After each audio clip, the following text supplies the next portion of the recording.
今回は、Kyle's Good Finds っていうお店に来てます。イエーイ。ここもアメリカ人が経営しているお店で、ずーっと気になってて、連絡したら、インタビューさせていただけるということだったので、やったね。いろいろお話聞きたいと思います。はい。簡単に言うと、どんな感じでしょうか？アメリカのスイーツ店。スイーツ店ですね。そう、アメリカでしか食べれないような、こうパイだったりとか、スイーツをいろいろ作っているみたいで、私も来るの初めてなんだけど、いろいろ試すの楽しみです。しかももう日本でさ、33年やってるんでしょ？そう、すごくない？しかもさ、そこ見て、一品グランプリ、最優秀一品賞、すごくない？すごい。そしてキャロットケーキとは何ですか？知らねえ。初めて聞いたんだけど。いろいろもうね、アメリカだと定番なケーキだったり、パイがいっぱいいろいろ売ってるので、いろいろお話聞きたいと思います。イエーイ。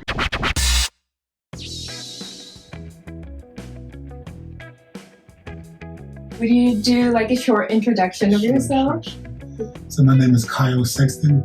I'm from York, Pennsylvania, but I came here from New York City. While living there, I became obsessed with Japanese culture, and I wanted to move here. Wow. And I moved here 1984, December 27th, with just $300. Did you start off with your business or did you work at a company? No, I was teaching English. Oh, I see. I worked for a Japanese company. Teaching English, the last day of me teaching English, the very next day I started the bakery. Oh, wow. So there was no transition. Wow, that's amazing. So did you originally wanted to start a bakery or were you already baking in the States? I was not baking in America. I was a photo finisher at Process Film. Oh, really? Wow, that's impressive. That's all I did in 2 different states. I wanted to be a restaurateur from when I was a child. But I didn't think about opening a bakery in Japan. I was making a carrot cake and taking them to friends' apartments for presents. I was here 7 years then, so my Japanese friends knew I was going to stay here.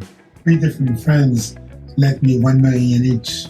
Oh, really? The 4th friend found the actual place. So I tell people they sort of pushed me into it, and that's when I started bakery. Oh, wow, that's amazing. So you were just an amazing cook. People just loved it so much. I never thought it was anything special. Oh, really? Wow. So what's one of the things that you really fell in love with in Japan? Just everything, basically. I guess the first interest was the samurai culture. But as a child, I always liked Westerns, cowboys and Indians. So to me, a samurai is not so much different from a cowboy. Right. That's what I like first, but I like everything. Did you have any like hardships, like starting a business in Japan? Not Everything's been going smoothly. Wow, that's amazing. I was busier during COVID. How did that happen? I don't even know. My wife says because my foods are comfort foods. But I never thought of my cakes as being comfort food for the Japanese, but maybe it was. So it's not just like foreign people living in Japan. Is your customers mostly Japanese? Probably half and half. Half and half, okay. I see. I guess a lot of foreign people living here also probably missed American foods. Did you keep the shop open or were you like delivering during COVID? It was always open. That didn't change at all. Oh, wow. That's amazing. I've only heard like people having tough times during COVID.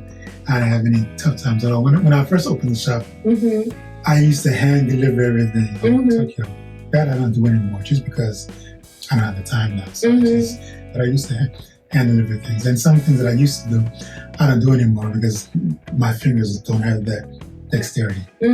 I see. But nothing much has changed. I mean, people come in, they expect something different. And I say, no, I make the same 4 core items every day. I haven't changed that. I don't follow fads. Something is popular, doesn't matter to me. I don't Wow, that is so amazing. Like, from what my image of Japan, I have an image that a lot of people like new things, seasonal things, and like change. But it's amazing that you've been doing the same recipes. And yeah. Well, I mean, that's just part of my psyche. I mean, people come in. I mean, White Day, Valentine's Day, Easter, they expect me to be like other American bakeries and make something special for those holidays, but I don't. It's the same thing. But if somebody has a special order, of course I'll do that. But in general, for the shop, no, it's the same items. Yeah.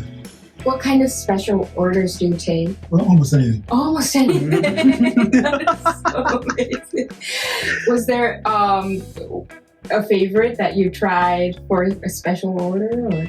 No, not especially. I mean, some things I had never heard of before somebody ordered it. But no favorites, no. Were there any like difficult ingredients to get? Because no, not really. Oh, really? It's like I always thought like there were like specific things that weren't selling, especially 30 years ago. But so everything's there. I mean, it was always here. I mean, they may not be Japanese ingredients, but I can always get them from Amazon.com or Amazon JP. But no difficulty at all. I mean, people assume that there's a difference between Japanese flour and American flour. I don't. Right. For flour, yeah, definitely. Flour and sugar, yeah. 話を聞いた後はいよいよ本題。誰もが見とれるケーキに迫ります。Do you have a favorite one of the No, things you no. make? I don't have a favorite. Most customers come in and ask for the carrot cake. All the other previous Japanese magazines, I mean, they see with somebody before them featured and they do the same thing. But then people come in and then I tell them that I make many more things besides carrot cake. People ask me or the press how my carrot cake is different from other carrot cakes. I say it's probably not that much different. The only thing I do, I grind my spices. So Oh, wow. So you start from the the spices. spices are much fresher.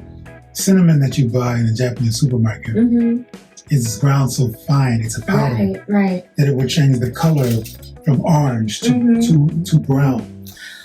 So my cinnamon is much bigger than the, well, it's not a powder. I mean, it's, I know when you bite into the carrot cake, a little piece of the cinnamon might get stuck in. Right, too. It's not very much, but it's not a powder, so it's not going to change the color.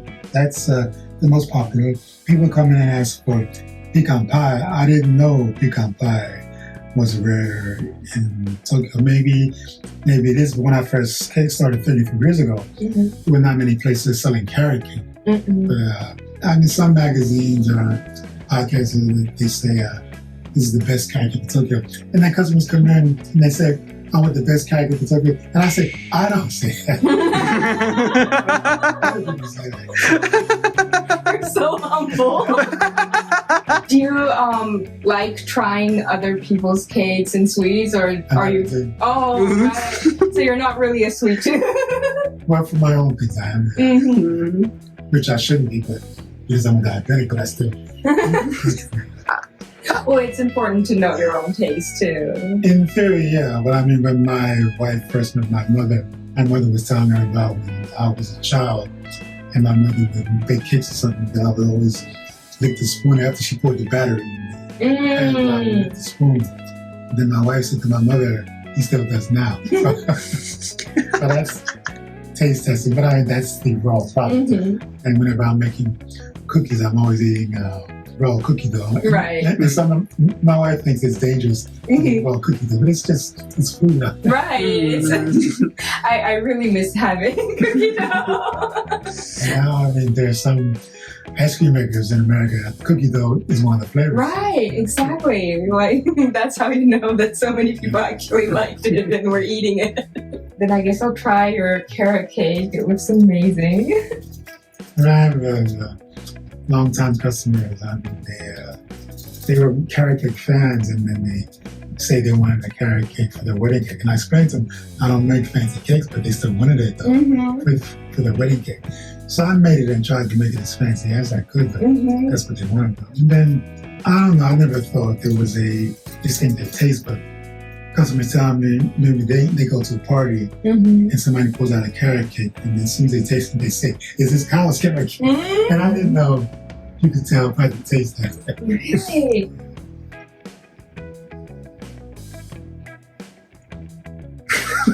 It is so good. I love how it's not too dense. Yeah. It's light, but it has its very distinct taste. Oh, it's amazing. Oh, and the cream cheese frosting. It's actually not too sweet, and Yeah, but I didn't change the taste of it. I mean, people ask me, I say it's an authentic American cake, and as far as I follow the recipe, there are a lot of things I make I have not tasted in America. So I don't really know what they taste like, but I'm following the American recipe. But I mean, when I first opened the bakery, I wanted to give something back to the Japanese. So the cakes I chose at random. I saw the cakes that Japanese bakeries sold. I wanted to give something back to the Japanese, so I was going to give a bigger piece of cake for a lower price. I mean, the carrot cake now costs 550 yen, but 13 years ago it was 300 yen. So it didn't go that much. So, and then when people ask me about the business, and I tell them, you can't go by my situation because I did everything that business schools tell you not to do. right, I don't know how much anything costs. I didn't figure that out. I just saw how much the price is Japanese sell, so I was just gonna make a lower price and a bigger piece. But I don't know. I'm making money. I don't know how much I'm making. How close are making money. So it wasn't really about like starting an actual business. It was just like you wanted to make things for Japanese and my people. wife is constantly telling me I'm not a businessman because I always fight her when she says raise the prices because of COVID. So I fought her many, many times. Then I raise the price. But I'm not going to raise the prices the way my suppliers raise the price. Like the flour, it might have gone up 5 or 6 times. I'm not going to do that. Maybe I'll raise the price one time. Being a baker in Japan, fulfilling for you. It's just like It is. you're having fun making it and selling. And even I'm closed on Mondays, but I'm still in the shop. I mean, because I'm just more comfortable being here. That's So you don't really go out on the week days off. And some friends of mine came in to buy cakes last week, and they were sitting on the bench eating out front for like 45 minutes. And then it dawned on me, I never do that.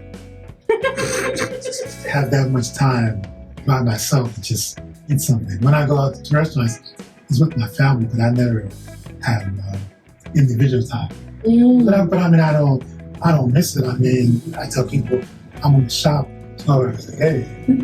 I'm not working 12 hours a day, but I'm in the shop. But I will work that way for myself, but not for anybody else. Right. ここで動画の途中ですが、33年間変えずとも愛され続けたケーキの味の感想を皆さんにお届けします。衝撃です。ピーカンパイ食べてみたいと思います。はい。食べちゃってください。ショートヨルト食べちゃったけど、美味しいのは知ってます。ちょっと見てください。初めて食べたピーカンパイ。ほんと美味しいね。すごいさ、絶妙なバランスだよね。優しい味が。これをさ、味変えてないってすごくない？ 30 年に変えてないってさ、逆に勇気ある。すごいよね。マジで味が優しい。本当に。ブラウニーも。ブラウニー、ついに。日本ではね、なかなかちゃんとしたのがないですから。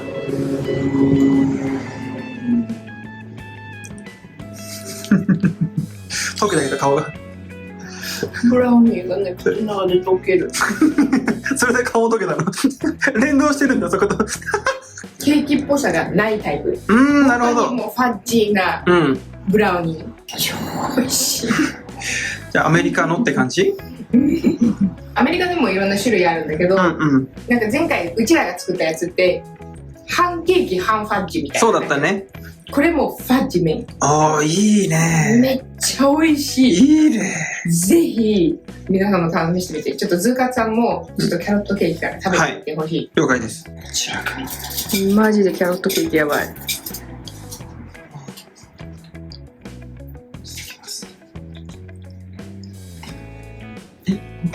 いや、美味しいでしょ。こんな甘いの？美味しい美味しい。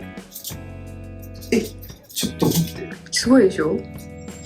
大好物だわ、これ。やばいよね。めっちゃ買って帰ろうかな。買って帰ろう。ちょっと何個か買って帰ろう。買って帰ろう。ピック乾杯はね、もう、さっき食べて美味しかったんだけど。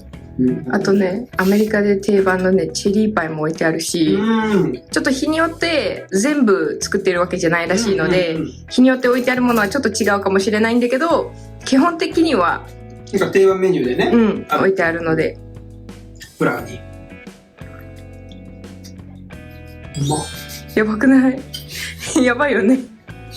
なんか、俺らめっちゃ頑張って作ったじゃんか。やっぱさすがお店だね。余裕で超えてくるね。間違いない。さすがだね。お店すごいね、やっぱり。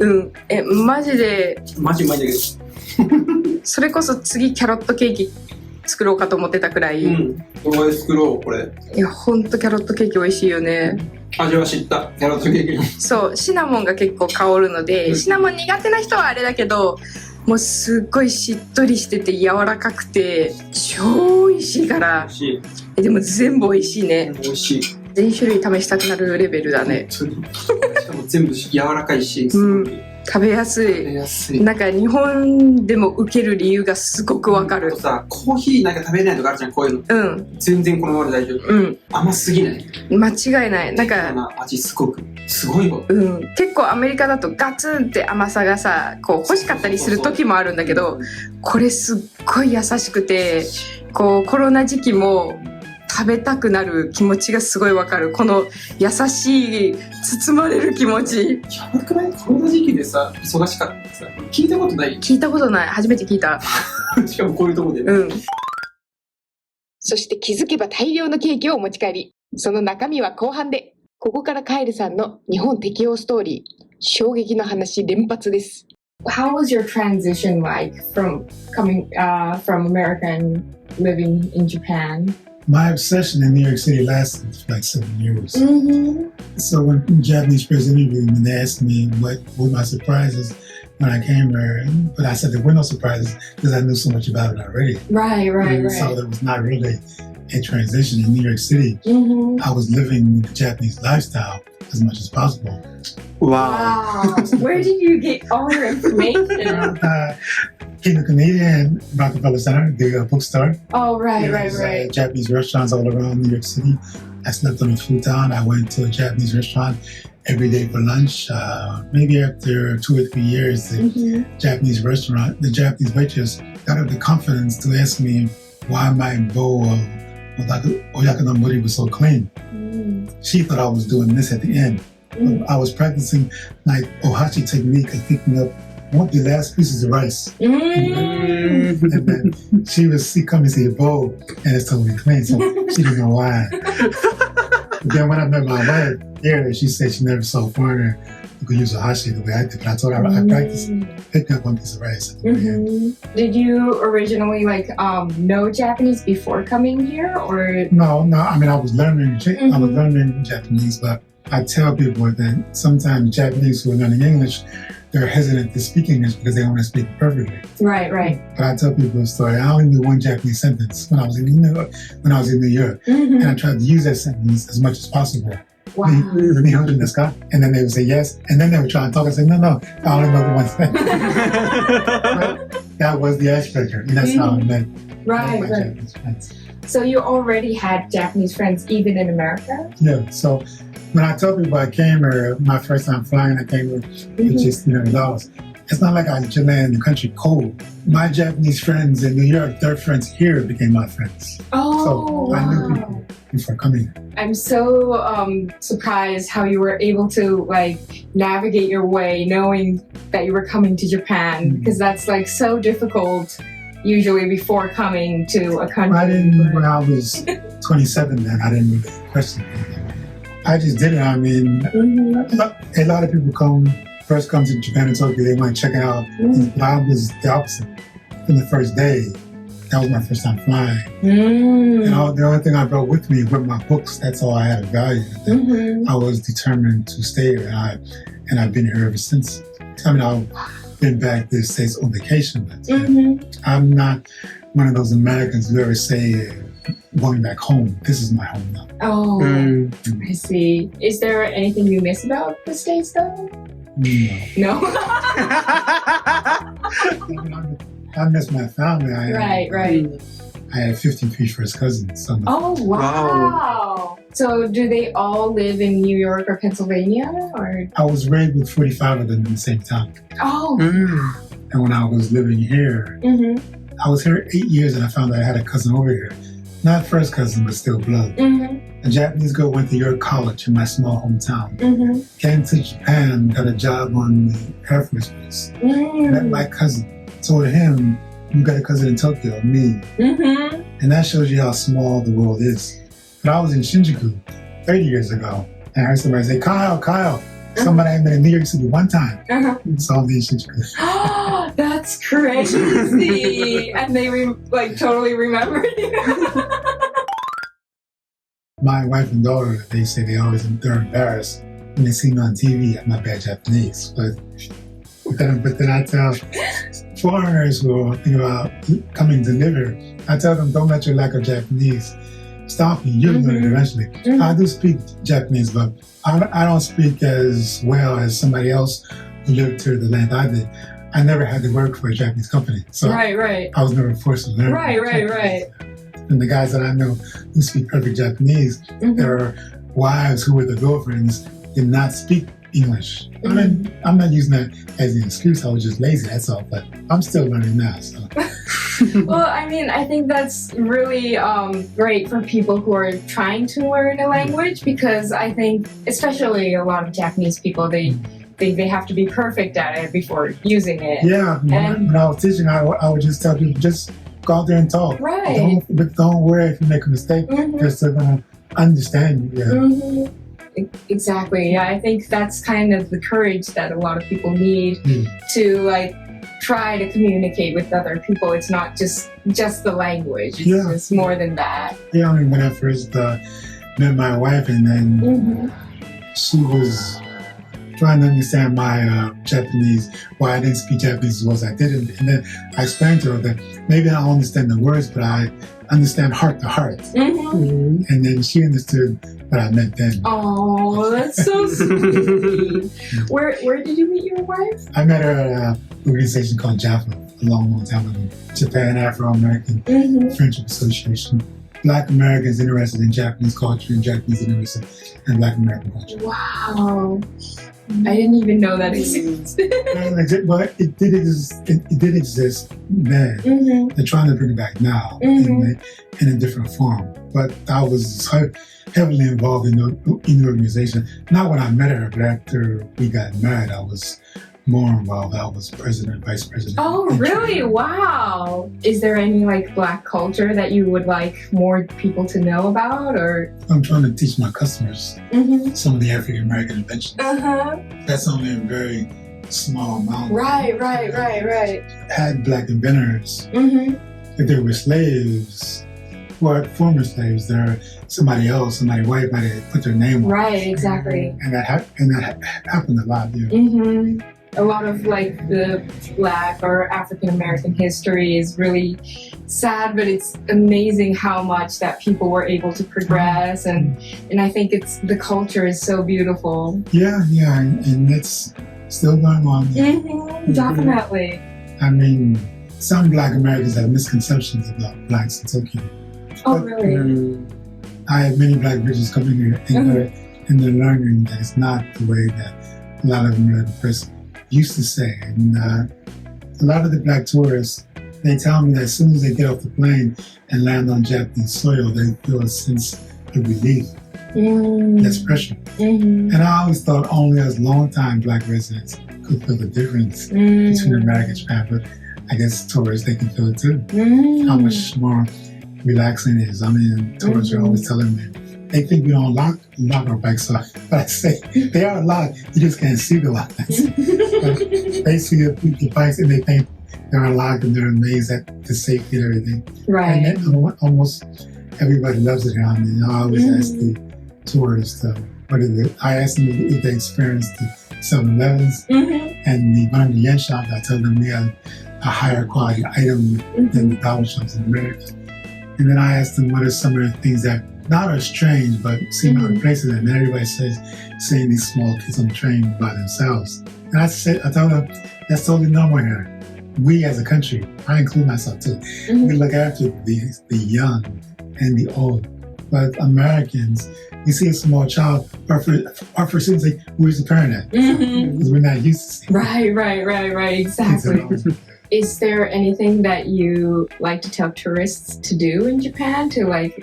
Well, I just tell them, I ask everybody where they're staying at, and then I ask them to try to explore the small alleys around where they're living at. And I tell them you can find something in all these small nooks and crannies. I don't go out. I don't have time, but I know they're out there. And then I tell them it's totally safe. Don't be afraid to go out, even though you might stay in someplace in Shinjuku, Ikebukuro, maybe daytime and nighttime.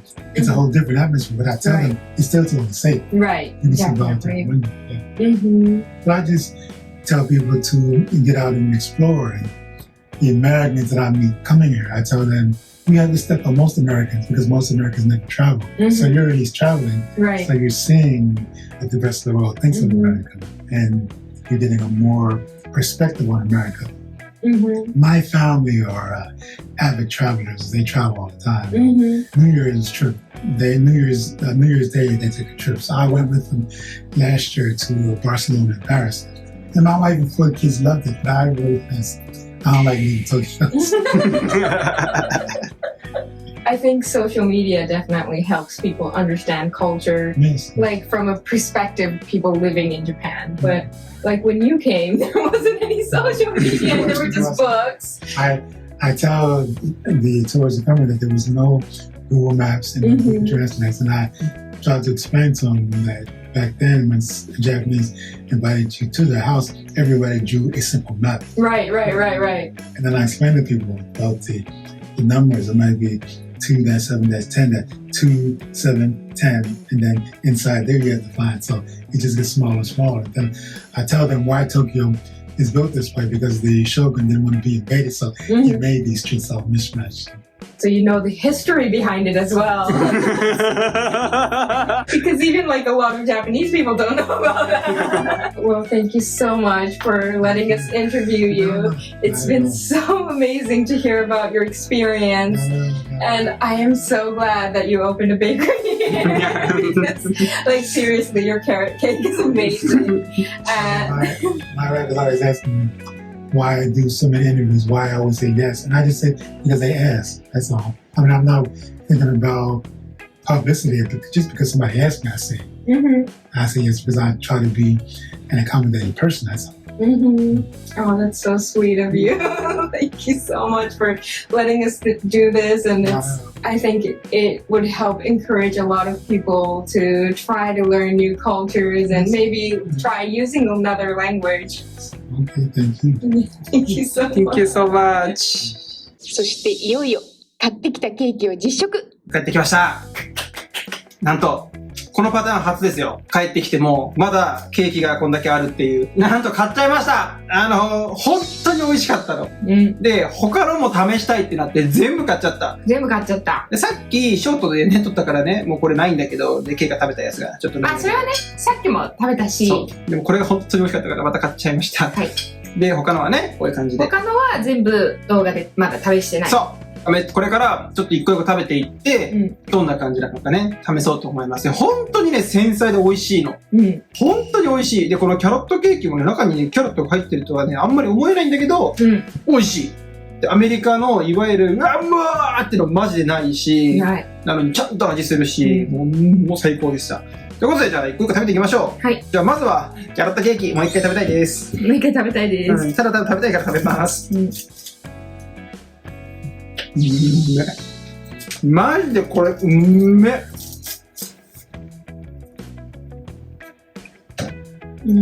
これマジうまいよね。絶妙なバランスで作られてる。美味しい。はい。じゃあ次この真ん中のこれ何でしょうか。アップルパイ。アップルパイですね。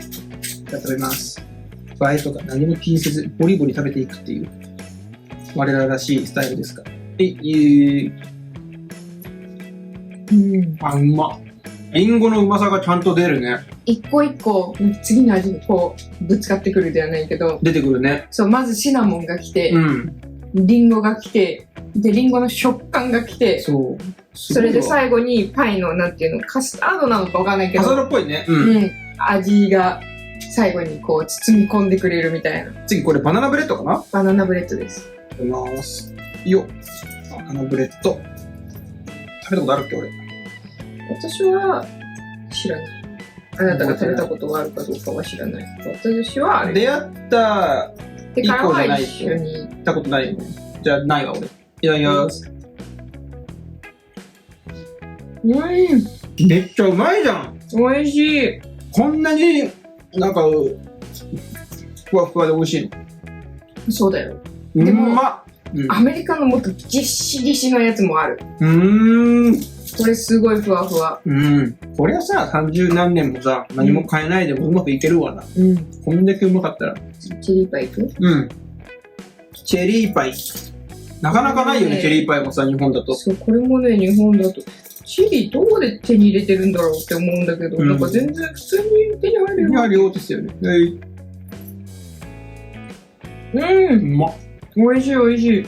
すんごい酸味強いんだけど、かといってスッパーみたいな感じじゃなくて、すんごい酸味強くないよ。一般的な、チェリーにしたらなんていうの、こういうパイとかさ、日本でのイメージで言うとさ、酸味強めじゃない？そ日本ってさ、あんまりチリパイそもそもないからさ。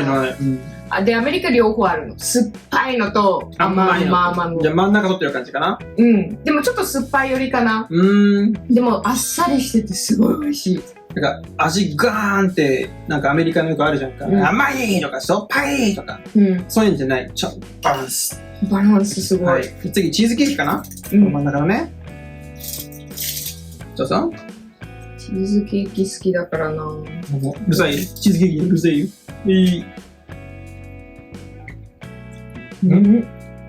また日本のチーズケーキと違う。カスタードチップ。すごい卵を感じるというか。卵タルトみたいな。うまいぞこれは。美味しい。これさ、チーズっぽくない味が。ね、全然チーズ感強くないから、チーズ苦手な人でも食べれる。このチーズケーキいけるんじゃないかな。中国のさ、中華系でたまに出てくるエッグタルトあるじゃない？そんなこと言われてもわかんない。中華系のエッグタルトなんて何もピンとこない。系に似てる。クリームチーズの味もあるんだけど、かすかなんだよね、ちょっとね。遠くにある感じ。卵がすごく感じるかな、個人的には。全部味が優しい。優しい、うまい、ほんで。次、これがピーチパイ。ピーチパイ。ア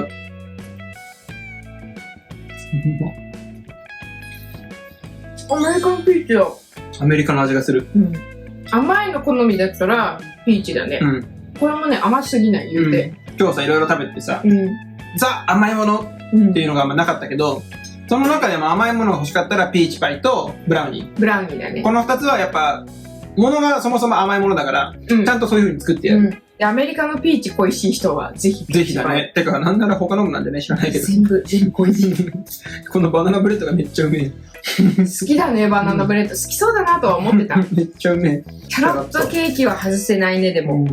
これやばいわ。キャロットケーキと、なんだろう。でもアップルパイもよかったな。俺はキャロットダントツだわ、今回は。すごい美味しい、本当に。でも他のもすごい美味しい。美味しい。ということでした。皆さんも行ってみてください。ぜひぜひ。ありがとうございます。